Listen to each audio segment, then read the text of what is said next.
సోదర సోదరీమణులారా, మన దేశంలో తల్లిదండ్రులు డబ్బు కాసించి పసిపిల్లల్ని ముసలివాళ్లకు అమ్ముకోవడం అనే దురాచారం ఉంది.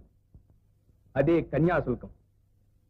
ఆ దురాచారానికి ఆహుతై పసితనంలోనే విధవరాలైన బుచ్చమ్మనే ఈ అమ్మాయిని సంఘ సంస్కరణాభిలాషి అయిన ఈ గిరీశం గారు వివాహం చేసుకోబోతున్నారు. ఆదర్శమైన ఈ పునర్వివాహమునకు మీరందరూ అనుజ్ఞ ఇవ్వవలసిందిగా ప్రార్థిస్తున్నాను.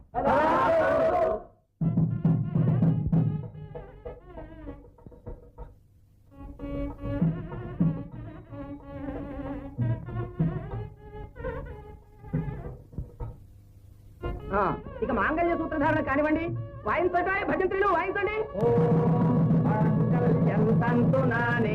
మమ జీవన హేతునా కంఠే భద్రామి శుభగే సంజీవ